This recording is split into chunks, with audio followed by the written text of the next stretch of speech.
You know, we had fun with all of our snow last week. Well, that same weather system ended up in America's heartland, and it got a lot stronger. Guy Tannenbaum reports from the campus of Buena Vista University. Yep, it's blizzarding in the Midwest, here in Storm Lake, Iowa. Currently, can't see the sidewalk at all. It blends in completely with the bushes on the side of the sidewalk. All this happened in the span of about an hour and a half or 2 hours.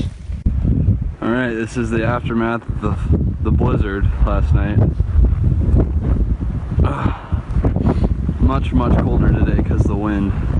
Here's me.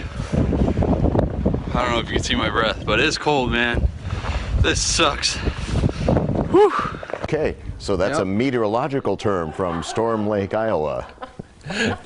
Sherry, I hate to dump it on you like that, but there you go. Oh man, he is your kid, Nate. There you go. He is totally your kid, no doubt about it.